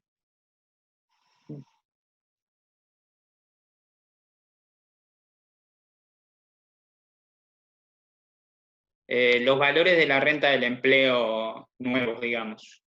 Sí, bueno, esto es lo 12, mismo. 6 y 2. Sí, ahí va. Acá la diferencia es, si María trabaja, gana 12 pesos por hora. Si no trabaja, gana 6. Entonces, lo que tiene para ganar en plata, por conservar su trabajo, es por hora 6. ¿Sí? Porque, o en otras palabras, lo que pierde, si se queda sin trabajo, antes perdía 12. Ahora no, ahora pierde 6, porque los otros 6 se lo pagan como seguro de desempleo. Entonces, ella compara su situación ahora con trabajo, con su situación sin trabajo, y ya no compara 12 contra 0, sino que compara 12 contra 6. Entonces lo que consigue de ingreso, ¿sí? De ingreso es 12 con menos 6, que es 6. Pero a esos ingresos que obtiene trabajando, además tiene que restarle la utilidad del esfuerzo, nuevamente, que eso es igual que en el caso anterior. O sea que si entendiste el caso anterior, esto es igual. Entonces le queda una renta del empleo por hora, que es solamente de 4, que es esto que está acá. Renta de empleo por hora, lo dice está acá en verde, que vale 4, ¿sí? Estos 4, estos 2, estos 6, que es lo que suma el 12, ¿sí? Entonces, eso es lo que ella tiene para ganar por conservar su trabajo por hora.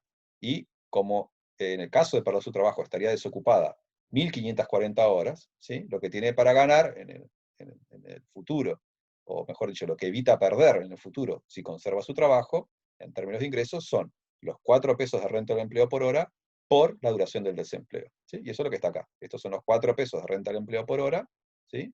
Por la duración esperada del desempleo, que son 1.540 horas. ¿Ahora sí?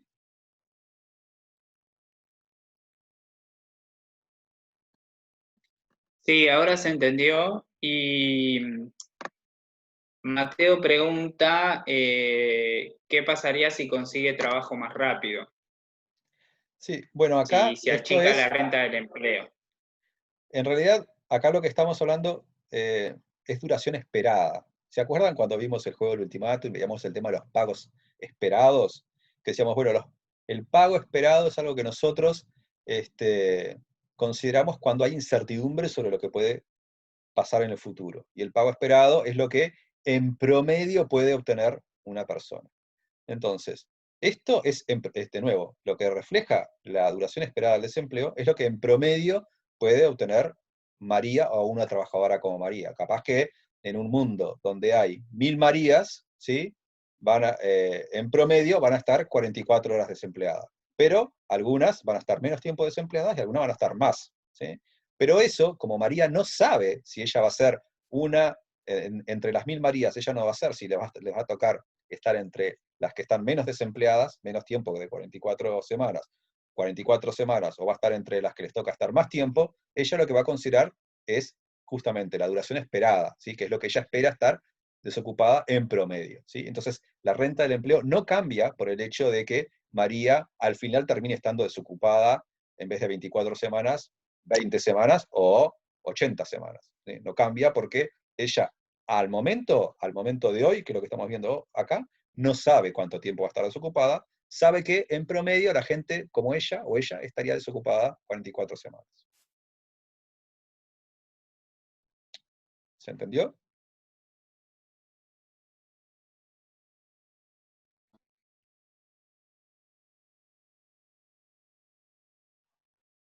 Sí, ahora sí se entendió. Bien, ok. Entonces, lo que nos queda ahora me parece que son solo un par de ejercicios para ver qué tanto entendimos este tema de la renta del empleo. Ahí va.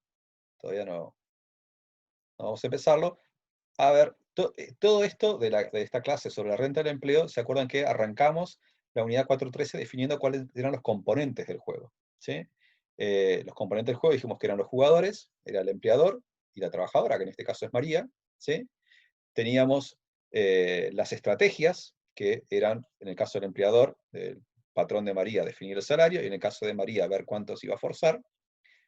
Teníamos la información, dijimos que era información asimétrica, porque María sabía cuánto se esforzaba, y además sabía cuál era el salario que le pagaban, pero el empleador solo sabía el salario que le pagaba María, pero no sabe cuánto es lo que se esfuerza María, o sea que hay información asimétrica, y nos faltaba definir los pagos. Dijimos que en el caso del empleador, los pagos son los beneficios de la empresa, y en el caso de María, de la persona que trabaja, el pago es la renta del empleo. ¿Sí? O sea, todo esto que hicimos fue para tener claro cuáles son los pagos de las personas que están jugando en este juego que llamamos el juego del trabajador asalariado. ¿Sí? Entonces, por eso es importante que entiendan el cálculo de la renta del empleo, porque después, cuando veamos cómo resolvemos este juego, ¿sí? Vamos a tener en cuenta los pagos de todas las personas que están jugando, y en el caso de María, este pago es la renta del empleo. Bien, entonces vayamos a, ya están acostumbrados, ya saben cómo funciona esto. Tenemos el juego perdón, el juego. Tenemos una pregunta que la vamos a resolver en Vbox. ¿Sí? Son dos ejercicios con preguntas teóricas, digamos, así, y tienen que ustedes responderlas para ver qué entendieron en la clase de hoy. ¿Sí? Entonces, arrancamos.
Bueno, esperamos unos segundos más.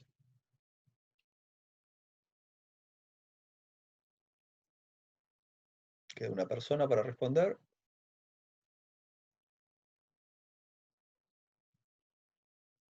Muy bien.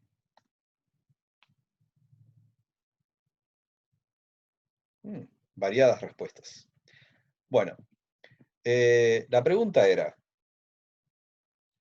en cuestión era, ¿en cuál de las siguientes situaciones laborales, manteniendo lo demás constante, o sea, lo manejamos con el supuesto ceteris paribus, sería la renta del empleo alta? La primera opción es que en un trabajo que ofrezca muchas prestaciones complementarias como vivienda y seguro médico, ¿sí? En este caso, ¿sí? Esta opción es correcta, la opción 1, ¿sí? Ya que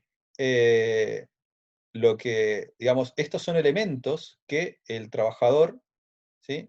Los consigue, la vivienda o el seguro médico, porque el trabajo se lo ofrece, ¿sí? Es algo que lo perdería si pierde su trabajo. Esto es algo que el trabajador tiene para perder en caso de que se quede sin trabajo y por lo tanto forma parte de su renta del el empleo, ¿sí? Y en otras palabras, es algo que él lo podría, la persona, el trabajador, trabajadora, podría valorarlo por encima de su salario. Es decir, bueno, a mí me pagan, no sé, 40.000 pesos de sueldo, pero además me dan una vivienda que si yo tuviera que pagar el alquiler me saldría 15.000, 20.000 pesos más, y además me pagan un seguro médico que si yo tuviera que pagar la cuota de la mutualista me saldría 5.000 pesos más. Entonces todo eso se suma, y si yo perdiera mi trabajo no solamente perdería mi sueldo, sino que además me tendría que conseguir una vivienda y empezar a pagar yo el seguro médico, ¿sí?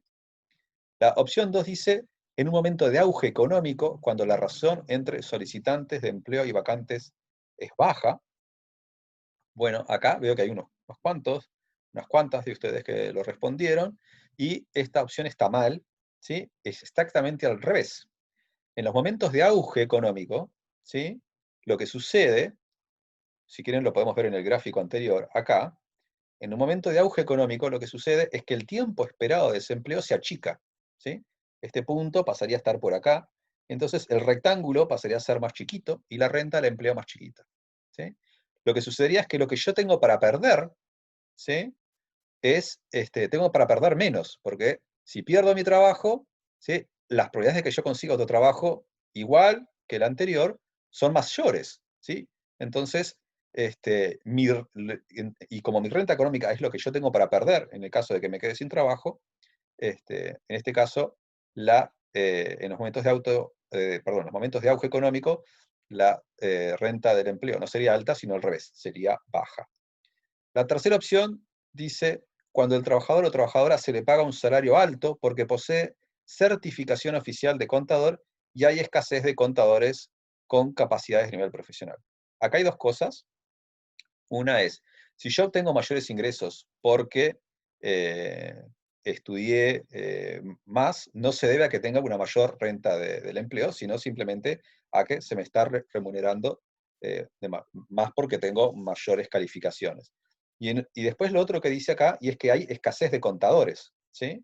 Y en ese caso es lo mismo que sucede cuando hay auge económico. Si hay escasez de contadores, ¿sí? Es porque la demanda de las empresas de este tipo de trabajadores es mayor y hace que yo prevea que puedo estar menos tiempo desocupado si me llego a quedar sin trabajo, y esto hace que la renta del empleo sea más baja, no más alta, ¿sí? Por lo tanto, la opción 3 también está mal. Y la cuarta dice, cuando el trabajador o trabajadora recibe un salario alto porque los clientes de la empresa lo conocen y confían en él o ella, ¿sí? Esto es correcto, ¿sí? ¿Se acuerdan que cuando hablábamos de la renta del empleo, decimos que uno de los elementos que afectaba a la renta del empleo era lo que llamábamos los activos específicos de la empresa, que tiene el trabajador en la empresa? Bueno, este tipo de conocimiento que los trabajadores, trabajadoras tienen de clientes de la empresa, justamente es un activo específico. Es algo que les permite obtener un mayor salario, ¿sí? Pero que si fueran despedidos de la empresa, ¿sí?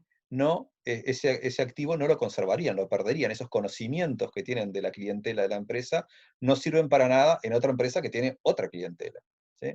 Entonces eso es algo que pierden si pierden el trabajo, aún consiguiendo un trabajo igual al anterior, ¿sí?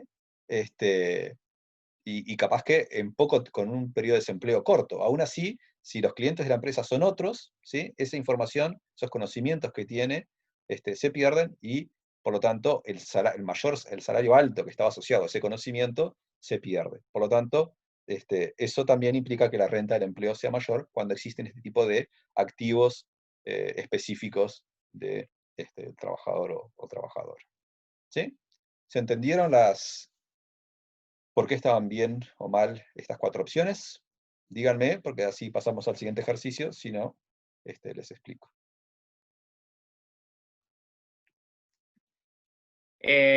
Andrés, yo estoy explicando un poco la razón de la 2 y la 3 por chat, pero alguien pidió, creo que fue Rodrigo, que explicaras de nuevo la 4. Miguel, perdón. Miguel, sí, el tema de lo que llamamos activos específicos, en este caso concreto además se denomina capital humano específico, porque son conocimientos que adquiere el trabajador. Las personas pueden adquirir conocimientos que tienen un uso productivo, ¿sí? Estudiando, supónganse, ustedes están yendo a la facultad, van a estudiar para ser contadores, administradores o economistas o estadísticos. Porque eso les va a dar conocimientos que después esos conocimientos los van a poder dar un uso productivo en el mercado de trabajo, y eso les va a permitir tener mayores salarios. ¿Sí? Eso es una manera en que ustedes pueden tener mayores salarios asociados a tener ciertos conocimientos. Ahora, hay algunos conocimientos que no se adquieren en la universidad o en el liceo o en ninguna otra institución educativa, sino que se adquieren en la empresa y que sirven para trabajar en esa empresa y no para trabajar en ningún otro lado. Entonces, en la medida que la persona que trabaja en la empresa tiene esos conocimientos, eso le permite obtener un mayor salario, que es lo que le pasa no sé, a María o a otra trabajadora en este tipo de casos. Adquiere conocimientos sobre la clientela de la empresa, sabe, yo qué sé, qué tipo de cosas le gustan a los clientes, sabe distintas, no sé, preferencias, caprichos, los conoce, ¿sí? Y los puede atender mejor, y eso la empresa lo valora, entonces le paga un mejor salario, ¿sí? Pero sí, y eso hace que su salario sea alto. Ahora, si despiden a esta María, o a la persona que sea, esos conocimientos no sirven para nada, porque en otro trabajo, en otra empresa, va a tener otros clientes, ¿sí? Entonces, esos conocimientos que tenía no van a poder ser usados en otras empresas. Entonces, en otras empresas que la contraten a María, no le van a pagar un salario por esos conocimientos porque a la empresa no le sirven para nada. Entonces, ese mayor salario que estaba asociado a ese conocimiento es algo que María lo perdería en el caso de ser despedida. Y por lo tanto, de nuevo, lo que dijimos, todo lo que María perdería en el caso de ser despedida forma parte de su renta de empleo. Si esos conocimientos que tiene son altos, o sea, si tiene mucho tipo de ese tipo de conocimientos, su renta del empleo va a ser mayor. ¿Sí? ¿Se entendió ahora? Por eso es correcta la opción 4. La 1 y la 4 son las que están bien.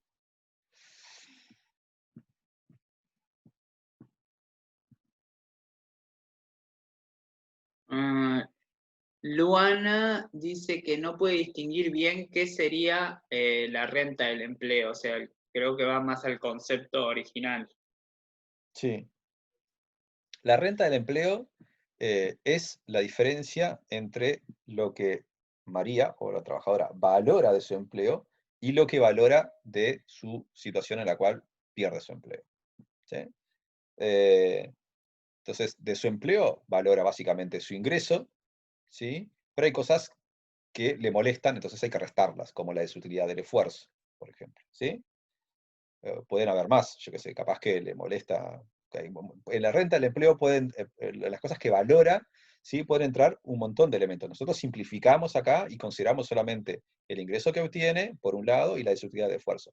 Pero en los hechos puede entrar de todo un poco. Capaz que tiene un compañero de trabajo que le resulta insoportable, y eso le genera desutilidad por ir a trabajar, y eso le resta utilidad o satisfacción al trabajo que tiene, ¿sí? O al revés, tiene un compañero, una compañera de trabajo que le resulta alguien que le cae muy bien y le da pena dejar de ver con frecuencia a esa persona por perder el trabajo. ¿Sí? Todas esas cosas están en lo que llamamos, entran en lo que María valora de su empleo, o valora positivamente, ¿sí? Y después está lo que valora de no tener trabajo, ¿sí? O de su situación en estado de no trabajo. Pueden ser otros ingresos que consiga, ¿sí?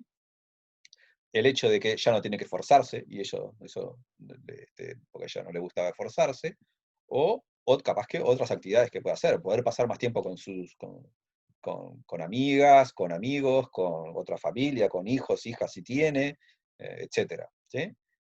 Con su pareja si tiene pareja. Entonces, eso puede estar valorado en la situación en la cual no tiene trabajo. Entonces ya compara cuánto valora la situación en la cual tiene el empleo con la situación en la cual perdió el empleo. La diferencia es la renta del empleo, ¿sí? Eso es la diferencia entre las cosas. Y, como mostrábamos en el gráfico anterior, eso lo que ella evalúa es cuánto tiempo va a estar en esa situación, por cuánto tiempo va a ser relevante esa diferencia. Es decir, el periodo de desocupación que ella va a tener, se espera que sea de 44 semanas, bueno, va a ser esa diferencia, lo que ella valora esa diferencia por 44 semanas o 1540 horas, como estaban en el ejemplo que vimos nosotros. En nuestro caso, lo único que considerábamos que ella valoraba del empleo era el ingreso que obtenía, ¿sí? Y lo que no valoraba era la desutilidad de esfuerzo. Y lo que valora en su situación donde no tiene trabajo, en un caso era 0, y en otro caso era el seguro de desempleo. Pero eso era para simplificar las cuentas. No sé si se entendió ahora.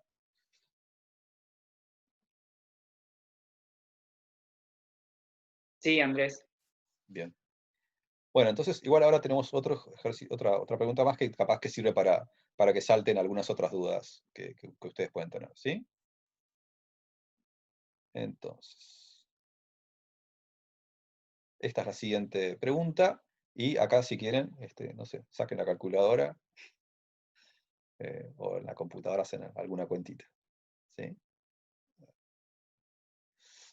Bien, acá es un ejemplo concreto con números, son parecidos al ejemplo que vimos recién, y la idea es que ustedes vean cuál de estas opciones es la correcta.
Bueno, queda una persona más.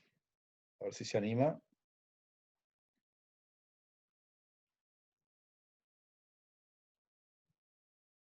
Muy bien.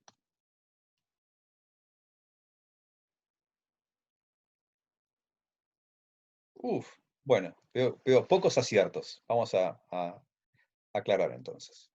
Vamos a empezar por la opción 2, ¿sí? Que dice el salario de reserva de María por hora es de $6. Esta opción es incorrecta.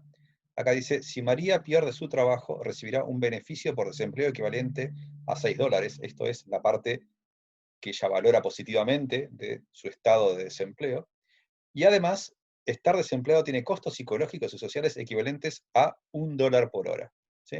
Entonces esa es la parte que ella valora negativamente del hecho de estar desocupada, ¿sí? Entonces tenemos que restarle lo que valora negativamente a lo que valora positivamente, ¿sí? Entonces su salario de reserva no va a ser 6, sino va a ser 6 menos 1, va a ser 5, ¿sí?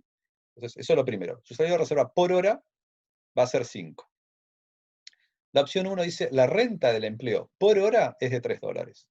Bueno, María obtenía un ingreso por hora de $12, a lo cual le tenemos que restar el salario de reserva, que recién lo calculamos, y era 5, ¿sí? Por lo tanto le quedan 7, y de nuevo le tenemos que restar por hora los $2 que equivale a su desutilidad del esfuerzo.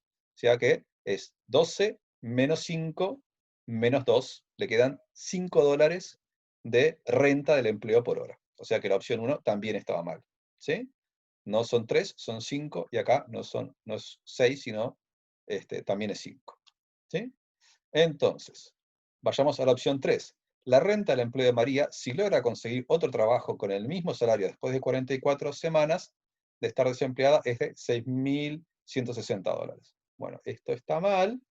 Si ustedes esperen que agarro mi celular y hago la cuenta en la calculadora, si ustedes hacen la renta del empleo, recién dijimos que por hora eran 5, lo multiplicamos por 35 horas semanales y por 44 horas de lo que espera estar desempleado. Eso da, no sé cuánto de ustedes, no sé si se ve, $7.700.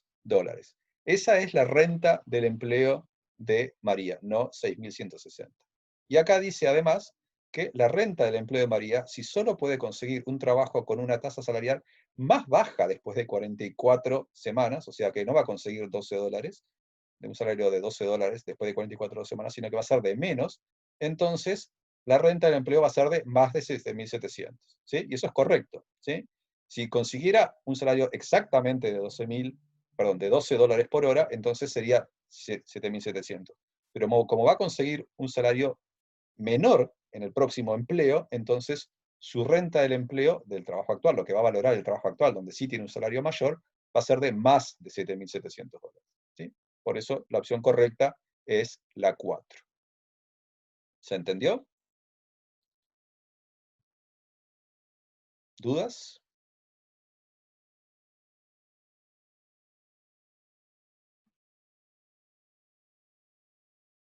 Sí, se entendió, creo. ¿Sí? Acá Agustín preguntaría qué pasaría si consiguiera un trabajo que le paguen más. Eso haría, si su próximo empleo sería, entonces sería al revés. Su renta del empleo actual bajaría, ¿sí? No sería de más de ese. Invertimos la opción 4 y decimos, si la renta del empleo, si pudiera conseguir un trabajo y una tasa salarial mayor, ¿sí? Después de 44 semanas, entonces su renta del empleo sería de menos de $7.700.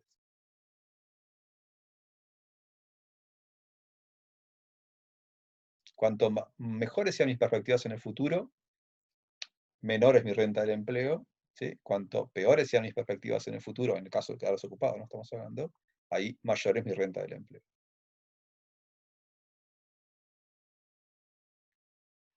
¿Alguna otra pregunta?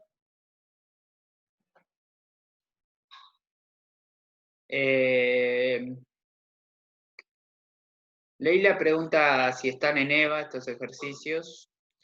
Los ejercicios están en EVA. Y Mateo pregunta que si puedes repetir por qué la renta es 5. Si querés contesto yo por chat, no sé. No, pero puedo contestar. La No renta sé si del tenés empleo. más. Sí, habíamos dicho que el salario de reserva era 5, eso tienen que entenderlo. O sea, en cada situación, en la situación de desempleo o en la situación de conservar el trabajo, ella valora, compara lo que valora positivamente con lo que valora negativamente. Y lo que valora negativamente se lo resta a lo que valora positivamente. Entonces, en estando desocupada, ella valora positivamente los 6 que obtiene de ingreso y negativamente esto que decíamos, los costos psicológicos y sociales que valoran en un dólar. O sea que 6 menos 1 le da 5. Eso va a ser su salario de reserva. ¿Sí? Y entonces después, si conserva el trabajo, obtiene 12 que lo valora positivamente, le resta, ¿sí?, 2, que es lo que valora negativamente, que es la utilidad de su esfuerzo, le quedan 10, y a eso compara eso con la situación en la que quedará desempleada, que eso lo valora en 5, pues su salario de reserva, 10 menos 5 te da 5. ¿Sí? Bien, después vi que había una pregunta más que tiene que ver con que si hasta acá va la revisión que viene. Sí, exactamente. Hasta acá va la próxima revisión. Los temas que vamos a arrancar la semana que viene van para la siguiente revisión.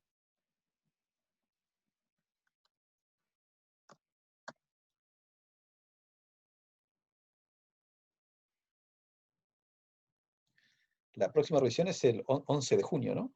11 de junio creo que es. Sí. Ya subimos algunos ejercicios extra, estoy viendo acá en el chat, de la parte de equilibrio de Nash. Pero podemos llegar a subir alguno más de esta parte también. Por ahora no lo subimos.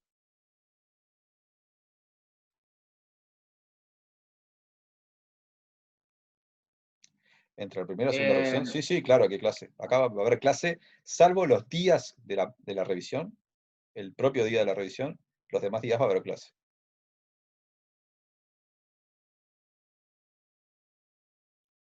No estamos subiendo las clases. Ah, sí, estamos subiendo. Hasta ahora están subidas hasta la sección 4.14. No, 4.15, 4.14, pero ahora este fin de semana subimos para completar la unidad 4. Las de dudas preguntaban, Andrés. Ah, o sea, las de las de dudas. ahora. Ah, es verdad, quedaron sin subir las últimas 2. Esas las vamos a subir ahora, no se preocupen. Las clases de dudas son estas, las que estamos teniendo en este momento. Y las clases que vamos a tener después van a ser sobre los temas siguientes.